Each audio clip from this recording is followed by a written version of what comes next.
You seem to be muted, Nicole.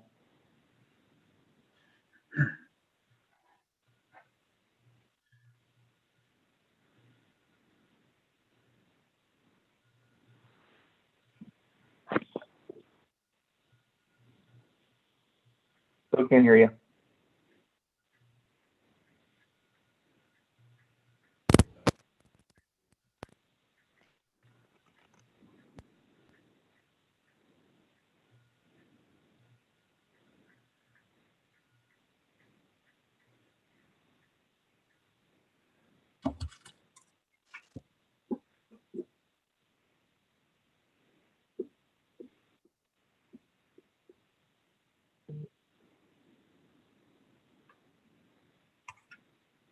No.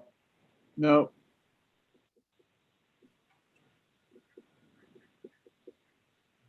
It's like one of those cell phone commercials.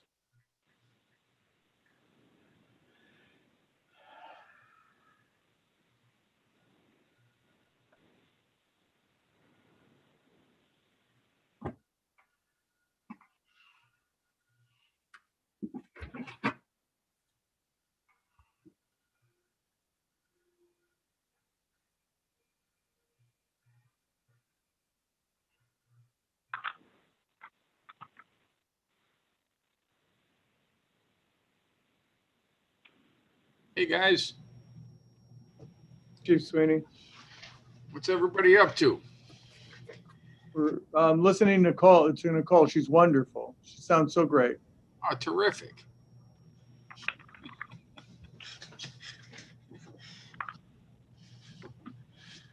Good to see everybody.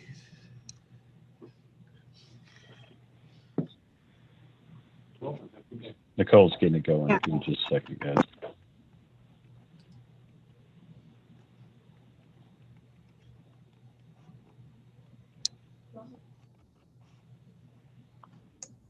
Can you hear me now? Yes. Yeah. Okay, I do apologize. Okay, Chief Mike Carroll, Here. do I call the vice chair even though he's up to be? Yes. Okay, Mark Christie, Here. Alex Pella, Present. Laura Palinkas, Here. Mayor Bain, Mayor Kumar, Here. Mayor Ward, Here. Deputy Chief Harold Patel, Here. Fred Zabel, I'm here. Chief Niner, Here. Chief Sweeney, Present. Lisa Zvier,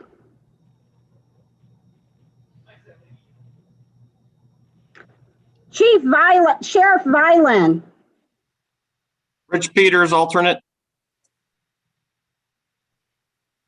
Acting Chief Michael Gettings, Sergeant John Medlong for Chief Gettings. Stephen Green, Chief Elliott, Here. Beth Gatlin, Present. Chief Rapicki, Michael Dever, Yes. I'm sorry, Dawn, you're in for who? Chief Stillman's in for Chief Rapicki. Thank you. You're welcome. We have a quorum. Great. Thank you, Nicole. Okay, first item on the agenda is the approval of minutes. Those are sent out to everyone. We noticed the meeting. Chief Carroll, I would move for approval. Fred's able with the second. Anyone against it? Seems to be easier to. All right, great. Minutes are approved. Is there any public comment? No public comment. Okay, first order of business now is we're seeking nominations for vice chair. That position's open. So anyone would like to nominate Mark Christie serving in that capacity currently. So if anybody would like to make a nomination for vice chair, I'll make a nomination from the fire chiefs. go ahead. Who's your nomination, Chief? For Mark Christie. I'll second that, Chief. Okay, we have a motion and a second for Mark Christie. Are there any other nominations? Do I hear any other nominations? Third and last call for any other nominations. Move to close nominations. So Second. moved. Okay, B. Mark's the only nomination.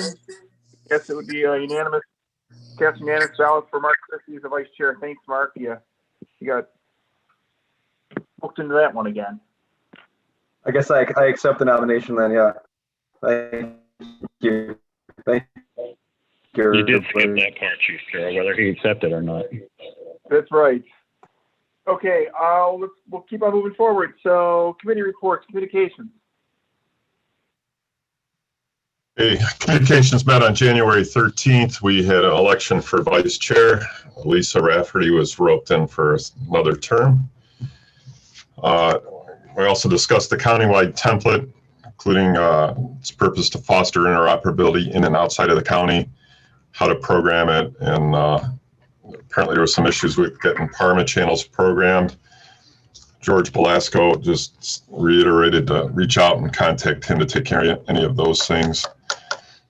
Discussion about link layer authentication. That's a way to protect your radio from being spoofed and from having bad actors access to your radio system. Marks is going to require that in the near future, so any radio purchases from now forward really should include that, so when they turn it on, you're ready to go. Older radios like XTS models won't work with it. And as advised, the purchase award was made to Motorola for 276 radios. It was approved by the Board of Control on February 8th. Our next meeting is March 10th at 11 o'clock. And excuse me, what was the technology to protect the Marks radios? What was it called? It's link layer authentication. In simple terms, it's kind of like the little lock on your web browser when you go to a website. It makes sure that the radio that's accessing the system is really that radio and not somebody trying to spoof it like a spoofed caller ID. Okay, thank you. Hey, Steve, this is Pat from Fire. So those radios, those Motorola, are those the ones that are going to be going out to like the police departments? Right, I had Shaker, University Heights, Beechwood, Lyndhurst, East Cleveland, Walton Hills, and Oakwood on that list. Okay. What kind of portables are they again? I know they're Motorola. I don't know the specific model that was awarded. Okay. Very good, thanks. Any other questions for communications? Hearing on emergency management. Hello, everybody. A couple quick updates from the committee and from the office. First, the Emergency Management Committee met late last year, December 17th. It was the first time we had met in quite some time due to the all the dynamics of 2020. But we met and we kind of took the opportunities to touch base on where everything stood in the emergency management world, and also there was some transition with some of the membership where some people have moved on to other positions, and so there were some new replacements there from some of the organizations. So we took the opportunity to sort of do some introductions and those types of things. From the office, we continue to support the COVID-19 response and sort of recovery efforts now. We're still kind of divided up between three different areas of operation between our EOC, which is still active, and our distribution site, which now has its own warehouse on the Harvard Garage campus, and then also out at the pods, supporting our Board of Health partners there through helping organize aspects of those operations and support logistics, and also heavily support the volunteer coordination that's needed to help staff those efforts. And so that's a lot of what we've been focused on, obviously, and we'll continue to be focused on that for the foreseeable future. One other or two other quick things: our EMAP reaccreditation. I know I mentioned it in our last meeting. We were up for our 5-year reaccreditation as part of being originally accredited through the EMAP program. We worked through a virtual assessment at the end of October of last year, and now have recently received our final marching orders of some findings that we have to address. So I know a couple folks on this meeting right now have already helped provide updated plans and some other things that are needed to try to address some of our supplemental documentation. So I really appreciate that. We're continuing to work toward, addressing the findings and fulfilling full compliance with that reaccreditation process. And the last thing I would just mention is our 5-year update for our all hazards mitigation plan is a project that's sort of looming. We went up for RFP to identify some contractors that can help us perform the update to the document. And over the course of this year and next year, we'll select a vendor and start the process, which again involves a lot of stakeholders from different organizations, and then also every community in the county to try to basically analyze our hazards and threats in our county, our vulnerabilities and risks that are associated with them, and then develop or update really a strategy of how we're going to mitigate all those risks and threats and hazards. So the planning process culminates with every community having to formally readopt the updated plan. So it's a pretty formal process. There's a lot of benchmarks along the way that are sort of prescribed by FEMA. But like I said, at this stage, we're in the process of selecting a vendor, and then more will come once we lock in a contract and start the process. Those are my updates. Any questions?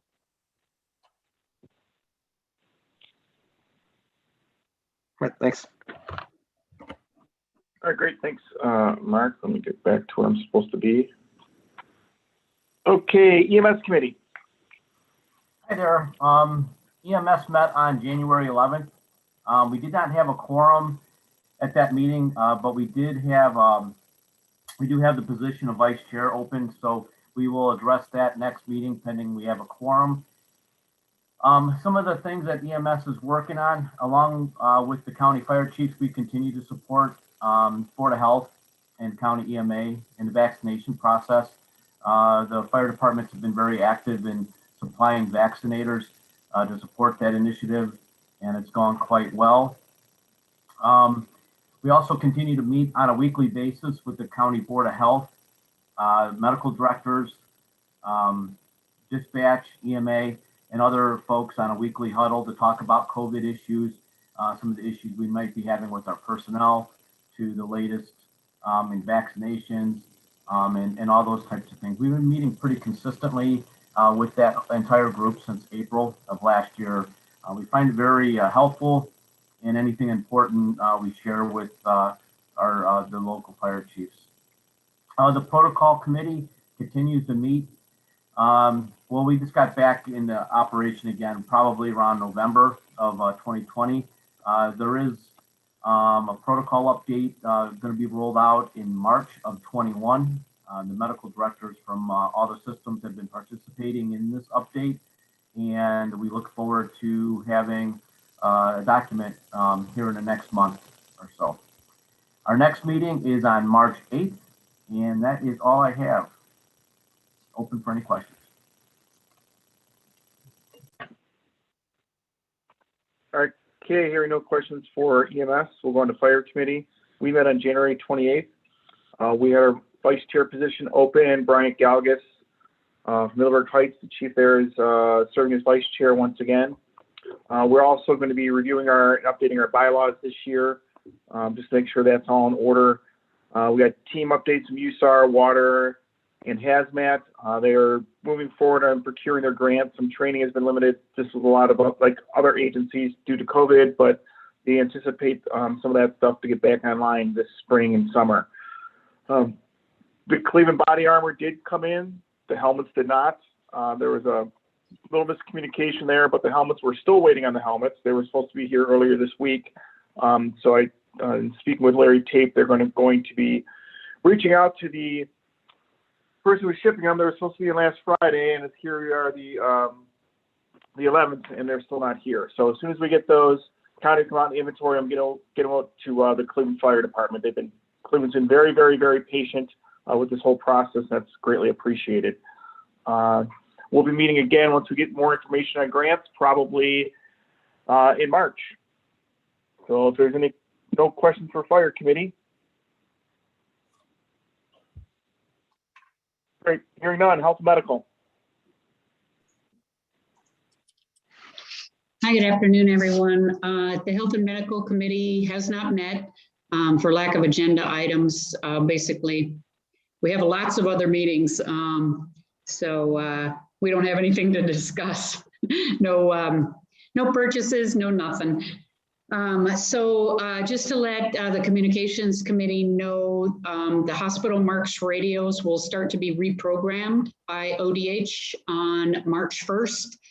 They're getting new Kenwoods, but they're putting the county template, the MOU. So the county template is going in all the hospital radios. So that will be good. Thanks again, Chief Carroll, for working with us to get all those talk groups.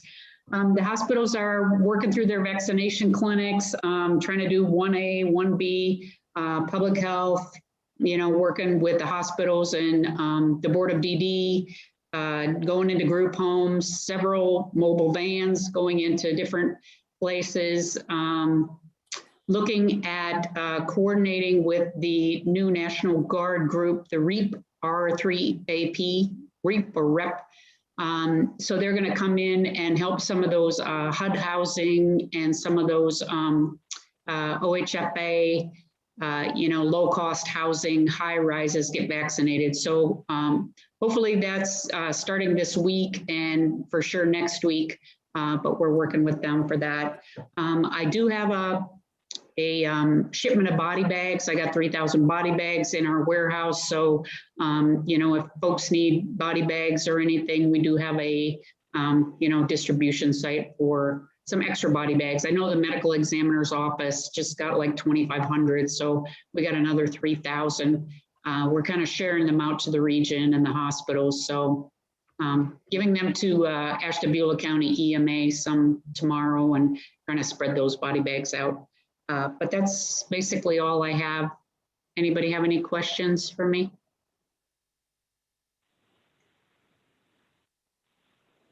All right, moving along. Next is law enforcement. Yeah, this is Kevin Niedert. The Law Enforcement Subcommittee met today at 10 o'clock. We elected a new chair, which is going to be Kelly Stillman from Beechwood. We also elected a new vice chair, which is going to be Mike Canning from Hunting Valley. Thank you. That concludes my report.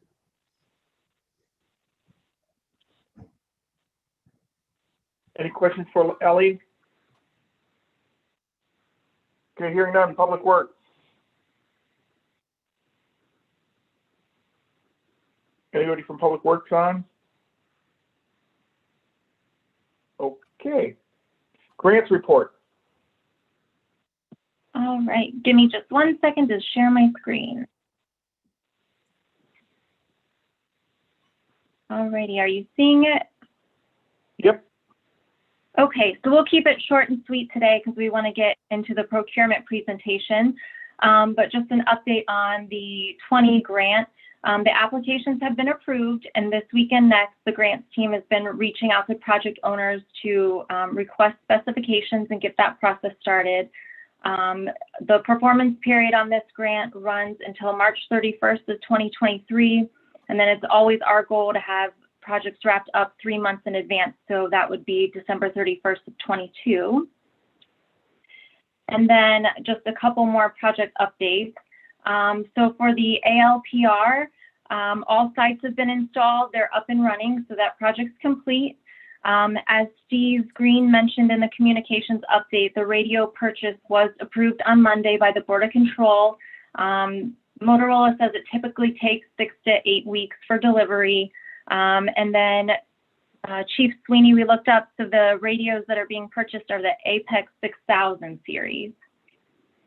And then the helicopter downlink project, that rebid is out there right now. The pre-bid conference was held on the January 29th.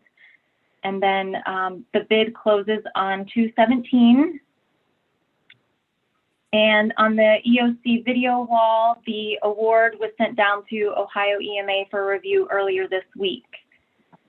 And then I'm gonna just skip us ahead. And we're gonna send out this presentation after, so you can all, if you wanna see any of the other updates, but like I said, we're trying to keep it short today. So the other thing we just wanted to point out is that we have a lot of training for hazmat, USAR, and water rescue. And all of that has to be completed by August of this year. So looking to get, make contacts with the project owners about their upcoming training. And then I will throw it to Mary Beth now to give some updates about UASC and State Homeland 21. Hi, thank you. Okay, so on UASC 21, you may recall that we sent an email out on January 12th stating that our ranking had moved from 34 to 25, which is making us eligible for funding, but there has been a fundamental change to the way FEMA is doing the UASC funding. And this year it is going to be competitive based. We will be competing against other UASCs who have received funding in the last 5 years, but not in all of the last 5 years. When we're thinking about projects, some of the things that are important to keep in mind is we need to make sure that we have very tight projects with solid project timelines. Any budget figures should be supported by quotes or other supported cost figures. There has to be a clear tie to terrorism, and really for funding, there needs to be a tie to one of the 4 national priorities, and those 4 national priorities are cybersecurity, emerging threats, soft targets, crowded places, and intelligence and information sharing. We did talk to Ohio EMA earlier today, and they did let us know that the notice of funding opportunity is to be released 2 weeks from tomorrow, which would be on February 26th. And similarly, in that same conversation, we don't have a lot to tell you about State Homeland 21 yet, but except for that NOFO will also be released on the same day, so we'll have more guidance. So you can expect to get more information from the grants team the week of March 1st. Are there any questions about that? Okay, then with that, I am going to... Mary Beth, I'm sorry, this is Carol. How do you have any idea how that's going to be scored? Are we going to be, is it by FEMA planning region? Is it by like-sized cities and regions? So are we competing nationally?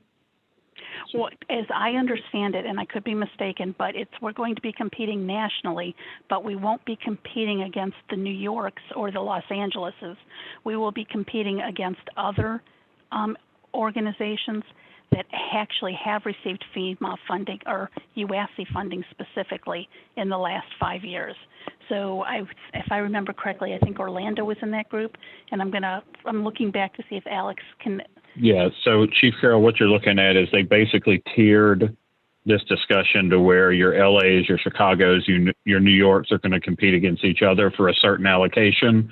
And then your Jacksonville, your Honolulu, Orlando, Cleveland, Pittsburgh, Columbus, if you've received funding in the last 5-10 years, will be in one tier. And then there'll be another tier of people that have never received funding. So it looks like they're trying to break it up to where people have more of an opportunity, but they are more project-based versus just direct allocations. Okay. This is Laura here. I just wanted to say that like all of you, I was very pleased to see Cleveland's ranking take such a big jump. And I did what I have always done, which I put together a package of reasons to tell them all why we're so great and deserve more money. And as usual, I expect to be told that they've already taken all those things into account when coming up with the ranking that they did, and that's fine. I just thought, I've always believed it's important that they hear from us and that they know that we are interested in this, whether it's, you know, competitive or not, or however they want to rank it or classify those categories is fine with us. I just thought it was important that they hear from us that we're interested. I'm sorry to see that they gave us only a 2-hour notice for this meeting this afternoon on that. I don't know what they're thinking about that, but anyway. So if hopefully we'll stay where I doubt we'll go any lower than we are, but it'd sure be nice to see our ranking go even higher than 25 if that's even possible.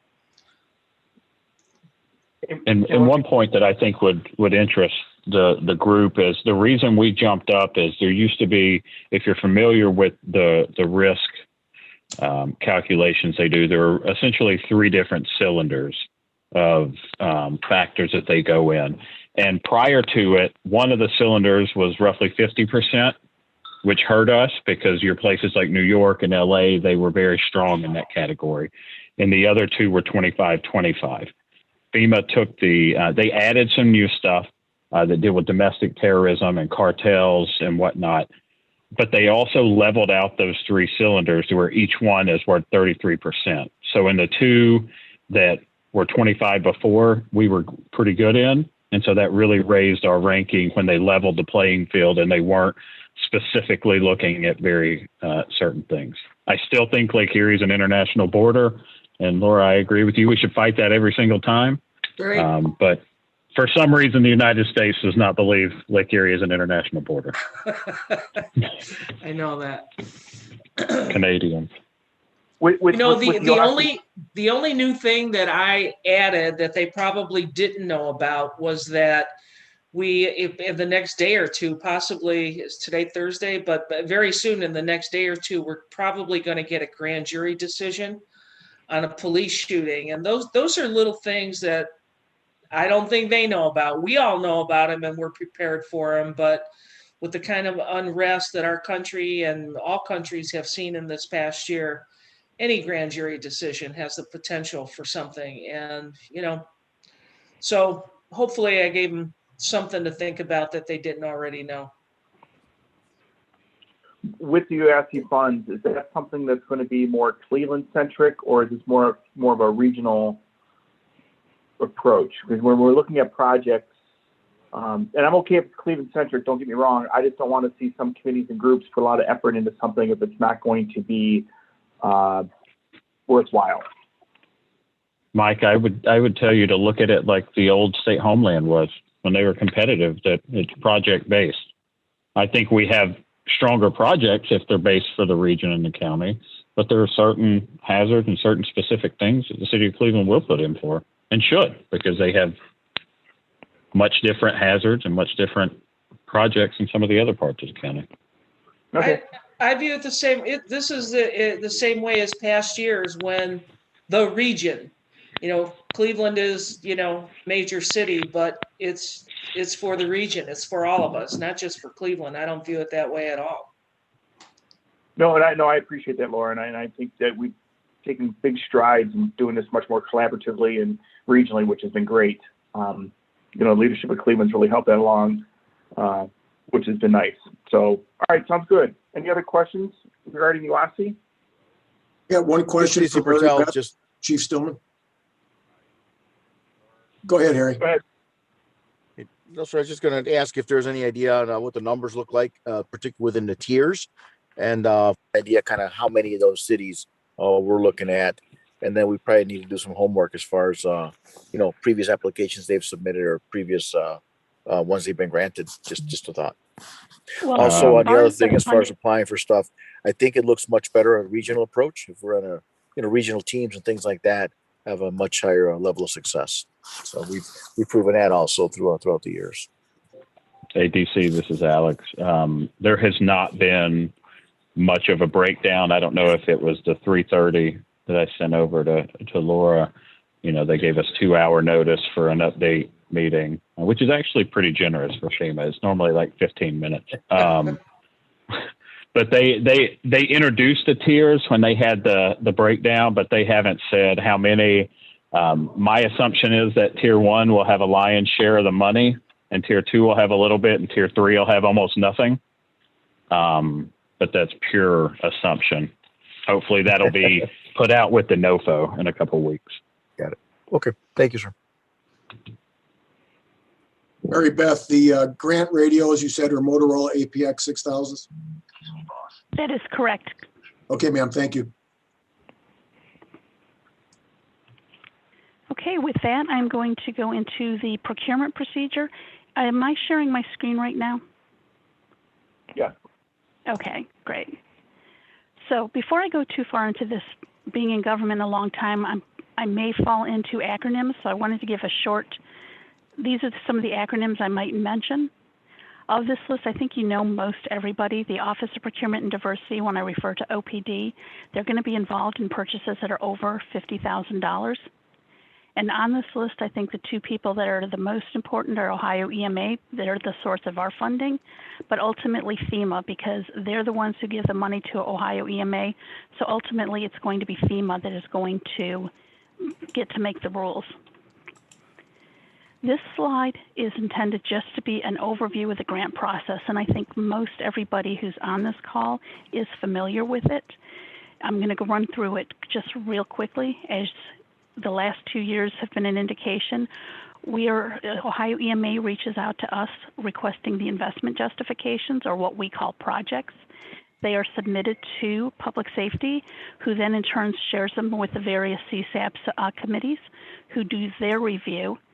Then the committees do their review, their priority. They send it to the larger CSAB committee, who then do a review and prioritize the projects that are going to be put forward for Cuyahoga County. The one thing that's important to remember with state homeland security grants is that they are regional grants. So whatever project CSAB then recommends, they go either to the emergency managers of the 5 counties in the city of Cleveland, or it goes to the law enforcement committee, which in the law enforcement, or LETPP, is made up of the county sheriffs of the 5 counties, as well as the police chief of the largest city in those 5 counties. Once those projects are prioritized, we take the information, submit it to Ohio EMA, who uses it to inform their application to FEMA. Then FEMA makes the award. Ohio EMA issues the formal guidance to us, sends us the award documentation. The one thing that's important I would point out here is you'll see that we are getting this information in October, but the reality is the grant period, performance period, actually already started on September 1st. Then we go through the process confirming that we were going to stick with the projects that were submitted in the spring. We submit the approval documents back to Ohio EMA, and at the same time, our team is uploading the projects and their budgets into the Electronic Grant Management System, or EGMS. Then Ohio EMA approves those projects, and until Ohio EMA approves those projects in EGMS and the budgets for them, we cannot start the procurement. They won't consider anything.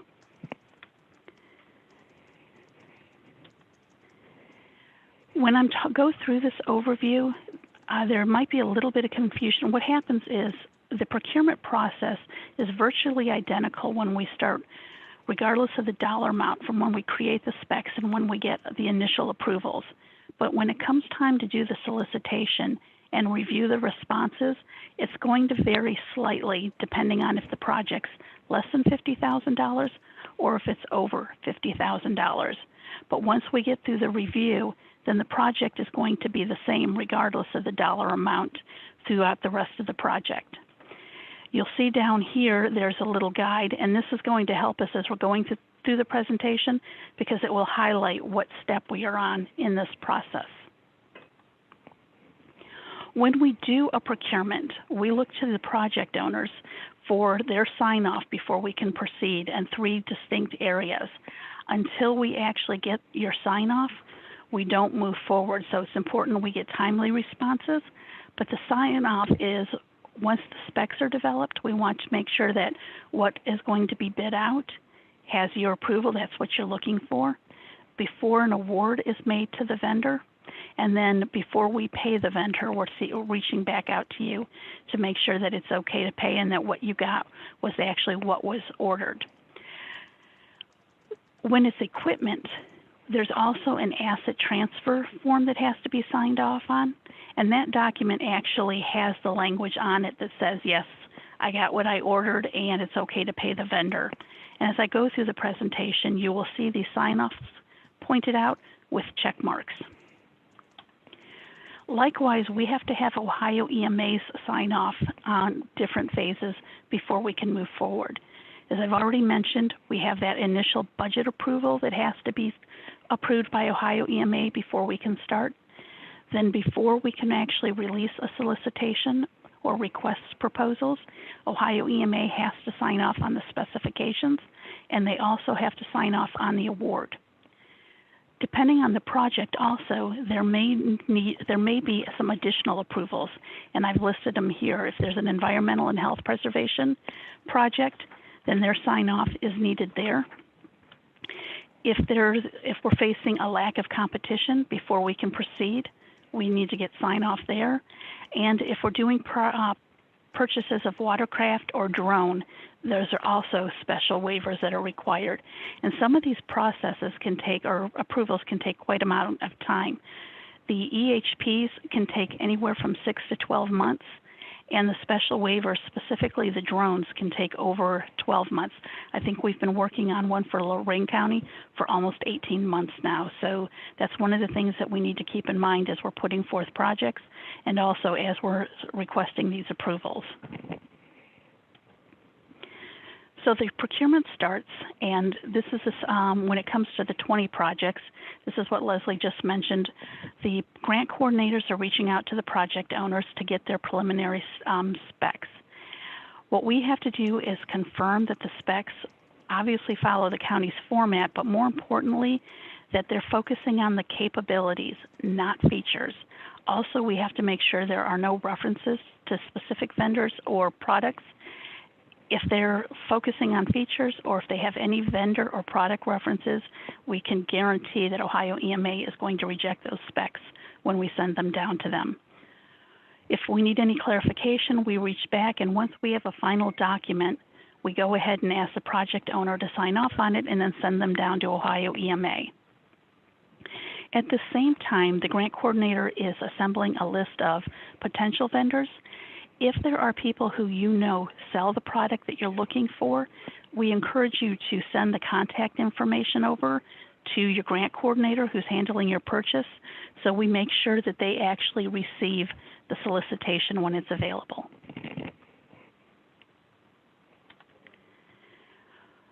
Once we get Ohio EMA's approval, this is where the processes may vary slightly.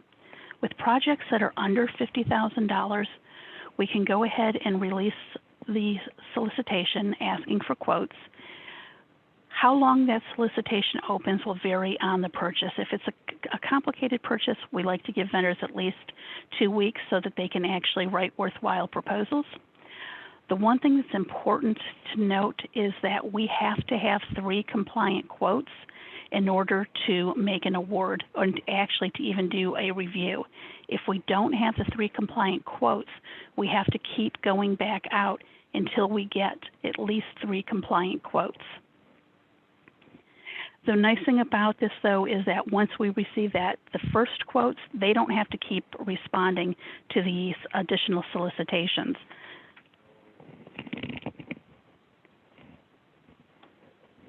If the project is over $50,000, then we have to do what is called a formal RFB, or request for bids, or we can do a formal request for proposals, RFP. Ohio EMA and FEMA both discourage RFPs, so there's only very, very rare circumstances where they will allow us to actually do RFPs.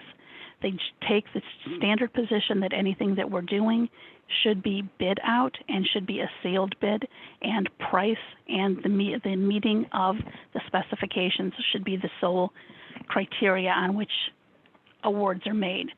So there are rare occasions where we do RFP, but generally they're always going to be the RFBs.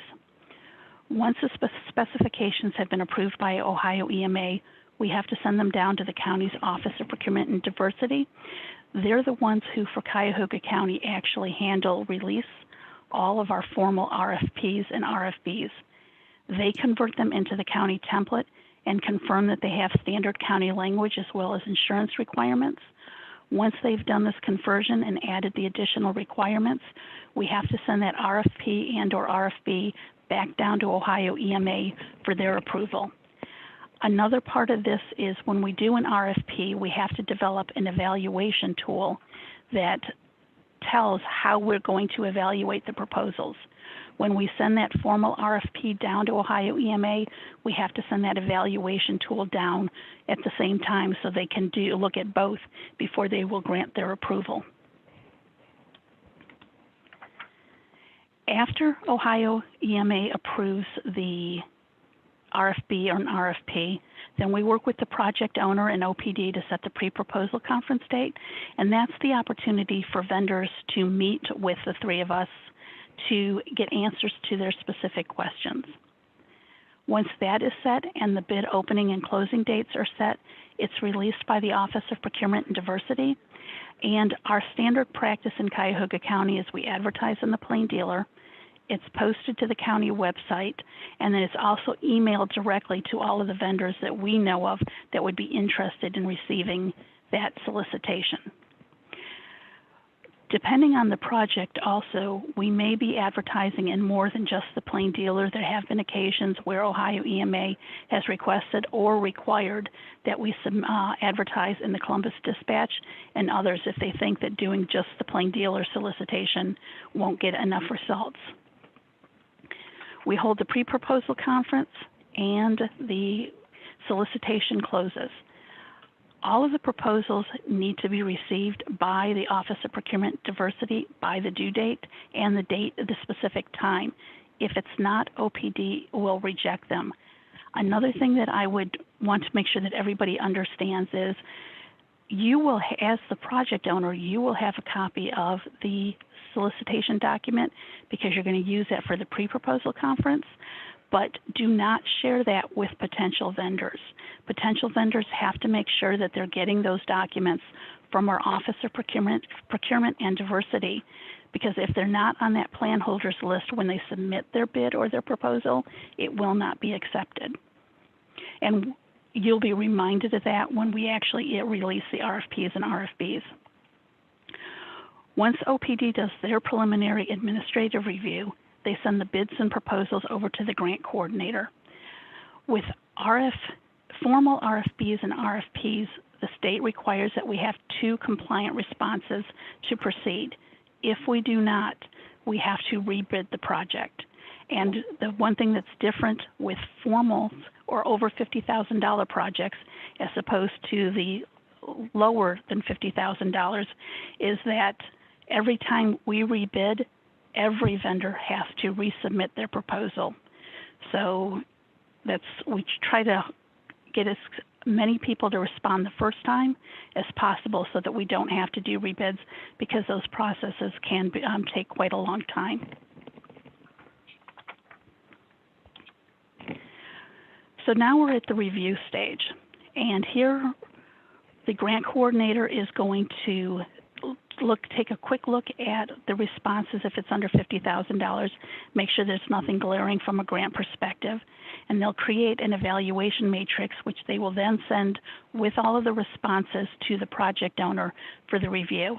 And the matrix is real simple. It takes all of the bid specifications and puts them down one side of the page, and then across the top it's just the vendor's name.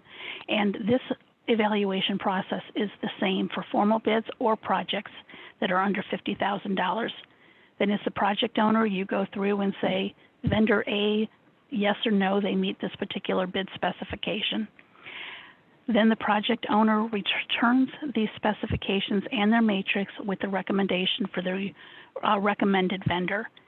The recommended vendor should always be the lowest cost vendor who meets the bid specs. If you're recommending somebody other, we're going to have one doozy of an explanation as to Ohio EMA as to why we're not going with the lowest cost vendor. They basically take the approach, we have bid specs, this is what you said you needed. If this vendor said they can meet it with their product and they can do so at that price, that's who we should be making awards to. So then the grant coordinator assembles that package with the project owner's recommendation. They have to check to make sure that the vendor's not on a debarment list. They have to do some other notifications, and then they get that packet together and they send it down to Ohio EMA for their approval. If we've released an RFP, a request for proposal, and it's over $50,000, the evaluation process is a little different. In this case, what will happen is we will take that evaluation tool and the proposals and we will send them to members of an evaluation team that have already been previously identified. The evaluation team is usually between 3 to 5 people. The project owner is always at least one of the members, if not more than one. And it's a grant person, it's a project person, and then it's generally somebody with some technical expertise to help evaluate the responses. They read each of the proposals and they score the vendor's responses using the evaluation tool. They do that as individuals first, and then they convene and have a meeting as a group and go through the process again and come up with what the group's official score is going to be for each question on the evaluation tool. And that's how we come up with a proposal score. The awards are then made to the vendors with the highest score, assuming that we can negotiate an acceptable price. With RFPs, there can also be some additional types of reviews that happen. Depending on the project, there may be a technical review that is required. Also, we are able to do vendor demonstrations and do vendor interviews and score them on those also. But if we're going to include those in our evaluation process, those reviews have to have been explicitly stated in the RFP, and Ohio EMA has to have given their approval of it prior to the RFP ever being released. And then again, we go through, once the recommendation is made to the highest rated proposal, we send the recommendation down to Ohio EMA and they give their approval. Of course, if they have any questions, they will reach back out to us and we will work with the project owner to respond to their inquiries. Once we get to the award stage, this process then doesn't matter if it's over $50,000 or under $50,000, the process is generally the same. Once Ohio EMA tells us that yes, it is okay to proceed, the grant coordinator is going to notify the project owner and notify the awarded vendor of the award. If it is a formal RFP or RFB, all of the vendors who submitted quotes are notified who the recommended vendor is.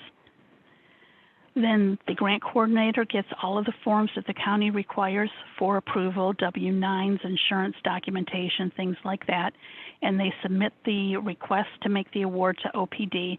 That's submitted electronically. OPD goes through and reviews to make sure it's compliant with the county procurement rules, and then it is forwarded to either the County Board of Control or County Council for approval. Our Board of Control meets weekly, and they review any item that's less than $500,000. If we're making a purchase that's over $500,000, that goes to County Council. County Council only meets twice a month, and generally any items require 2 meetings. So whereas Board of Control things can get approved a bit more quickly, we usually have to allocate about 6 weeks for any item that requires County Council approval. After the award, OPD releases a purchase order or the contract, and the grant coordinator is then able to place that order with the vendor. And they ask the vendor for the estimated date of delivery. Then they share that information with the project owner. If it is a contract, then the project owner, the vendor will tell the grant coordinator will tell the vendor it is okay to proceed and have the vendor and the project owner work directly on the project. When it comes to goods and services, all goods are actually delivered to the county. There are some variations from this. If it's a particularly large order, we may have it shipped directly to the project owner. When we do that, it's important to note that the project owner should not be opening them or using them until they're actually verified by the grant coordinator and inventoried and added and the asset transfer filled out. When they're highly specialized equipment, we often will tap the project owner to help us with checking for compliance. As I've mentioned, we tag the equipment, put it in our inventory, and we arrange the transfer the data. And then as you see on the last step, that's where the project owner confirms that, yes, this is what I've ordered, and it's okay to go ahead and pay the vendor. As I've already mentioned, with service contracts, we notify the vendor to work directly with the project owner. The one thing when it comes to contracts, it's the project owner's responsibility to keep their grant coordinator updated on any service delivery issues, particularly if you think a project is not going to be completed on time and may require that the contract be extended, because contract amendments do take some time. A contract amendment can take up to 2 months to complete depending on the vendor. So you want to make sure that you keep that communication going on. The other thing that's important on this slide is that if the contract involves the installation of equipment, it's critical that you keep your grant coordinator in the process so that they can inventory the items before they're installed, because we have to take and be able to demonstrate that, yes, we have tagged those items and put them on the inventory before any installation has been completed. As I've already mentioned, then we reach out and make sure that the project owner is okay with us paying the vendor. Then we go ahead and do so, and then we seek a reimbursement from Ohio EMA. We generally pay vendors first and then just get reimbursed from Ohio EMA so that more people are willing to respond to our quotes. There are occasions where we will wait until we're paid by Ohio EMA before we cut the vendor's check. That typically is for very large contracts, and that we've made very clear to vendors when we've released the RFP and before we've entered into a contract with them. There's two other areas I'd want to point out, and I'm not going to get into a lot of detail about them right now because we'll present on these topics later. But once we've gotten equipment for you, there are some other things that factor into this. One are audits. We are required to submit a inventory to Ohio EMA annually listing all of the equipment that has been purchased and its condition and the last time it was audited. We are also required to do a physical inventory every 2 years. As you all are aware, we've purchased a lot of equipment over the years. So in order to do that, we've actually created an inventory schedule that's up on your screen now. Also, once we purchase equipment and you have it in your possession, you can't just dispose of it. And I think most of you already know that. We have to grant our written approval before there's any disposal, whether you want to scrap it, if you want to resell it, use it for trade-in, or repurpose it. You can just reach out to Leslie or myself or to Linda or Larry, and we can send you the form and the instructions and walk you through the process. Depending on the dollar value of the item and how long it's been in service, there may actually be a requirement, a repayment due to FEMA for the item. And the last screen is just the contact information for the grants team. I think most of you know how to reach Larry, Linda, and Leslie, but if you ever need somebody else to reach out to, you're welcome to reach out to me. And then Alex's information is also on the screen. I know I went through that quickly. Were there any questions? Mary Beth, before we get to questions, I just wanted to first thank you for you and your team putting this together.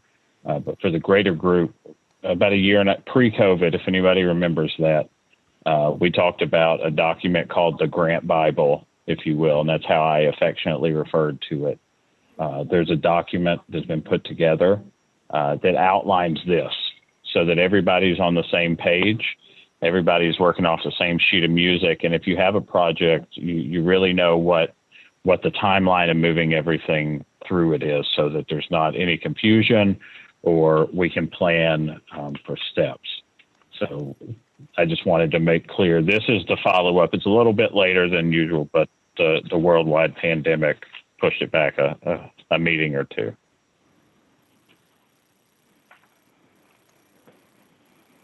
Well, this was a terrific presentation, and I appreciated it very much. It was very, very helpful.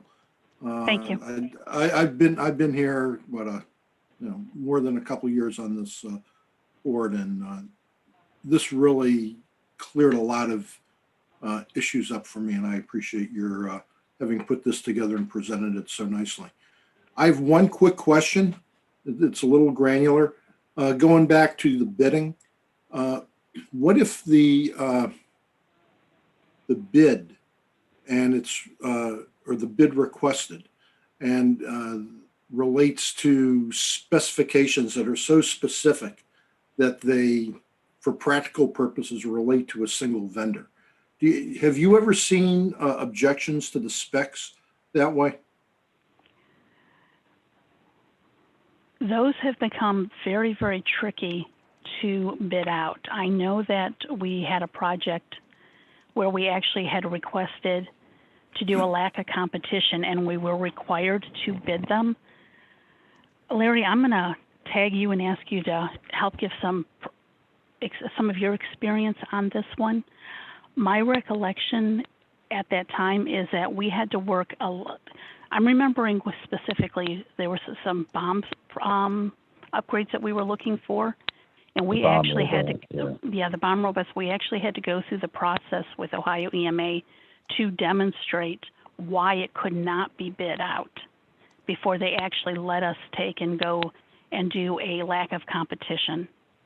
Larry, I know you bid one out, I believe it was for the city of Cleveland, where they already had made a considerable investment in their system and they were looking to add to it. Can you share some information there? I can, and you can hear me? Yes. Okay. You're correct. So we went through nearly 2 years of back and forth with the state about upgrading the robots. The robots are very specific, and really nobody other than the manufacturer can change the true functionality and the technology, the hardware, the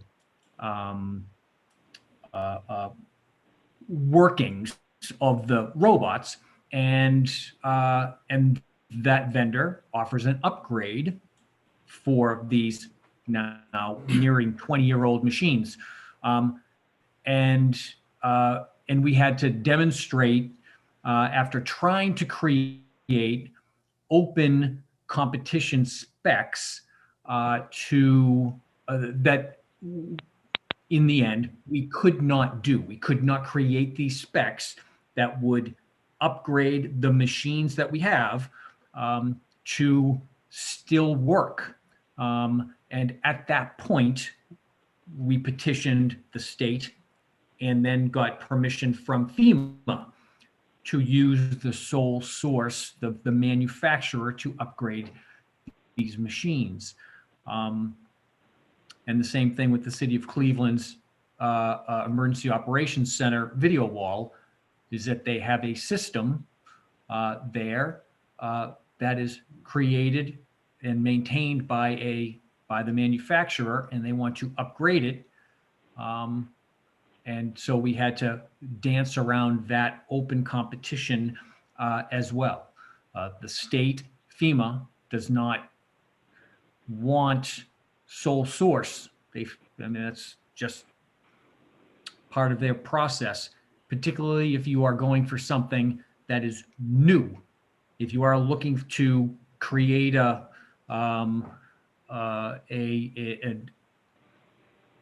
buy a system or a product that is new, filling a gap, then a sole source is really not going to be possible. Back to capabilities.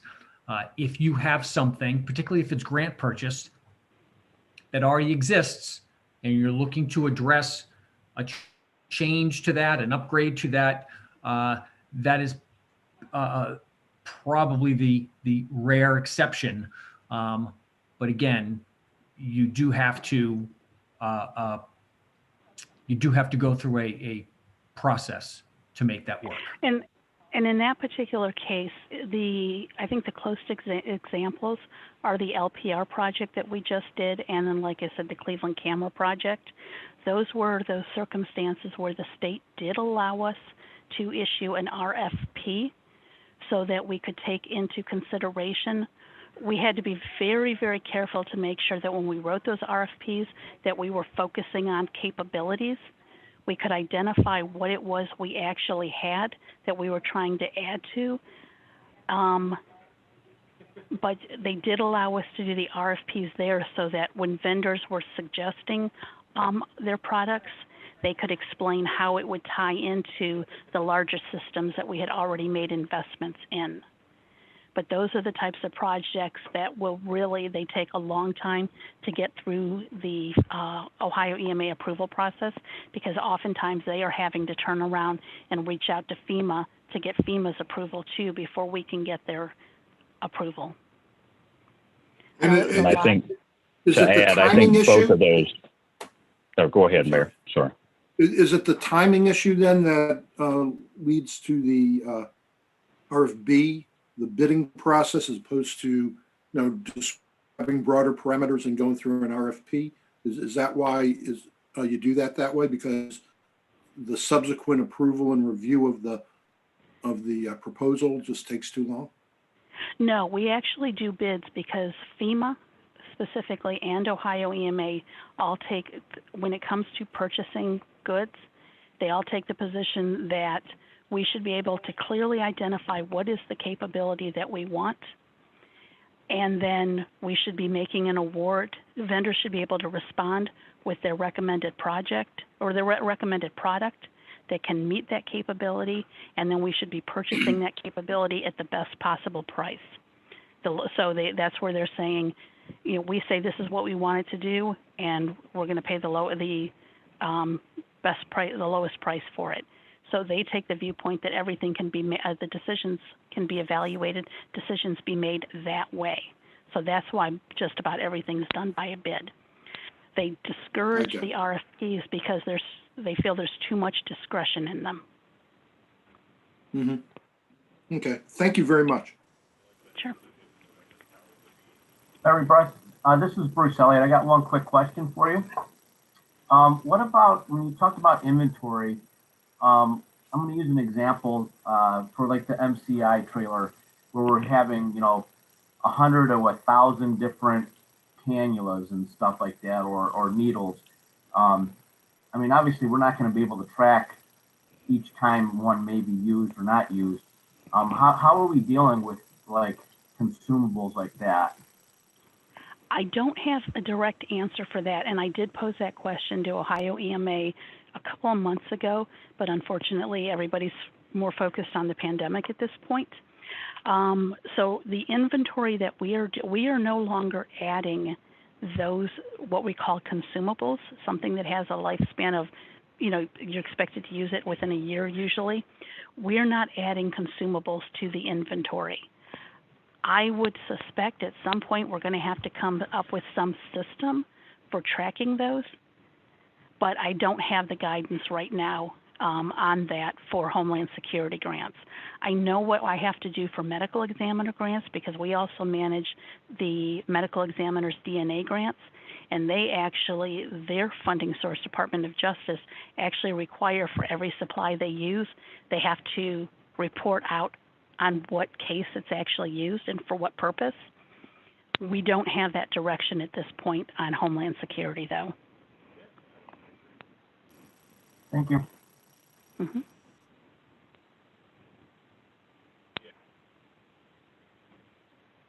Okay, any further questions for grants?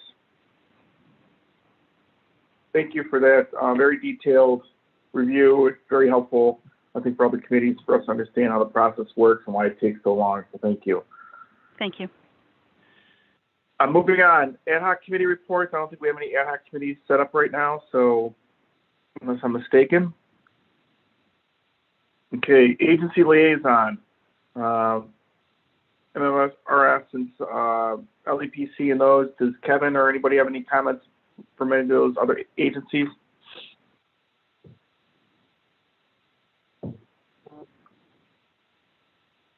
Okay, hearing none. Any old business? Any new business? Move to adjourn. Before we do that, this is Fred Zabel. If I could just add one issue. Today is going to be the last CSAB meeting for Laura Palinkas, who is going to retire on March the 17th. And that happens to be St. Patrick's Day. So when you're hoisting up, think of Laura. But I just wanted to say I've had the pleasure of working with Laura for quite a few decades now. And she's been a dramatic asset to the city of Cleveland. We're going to miss her. And Laura, we wish you the best. Congratulations, Laura. Thank you. Thank you. You sticker friend.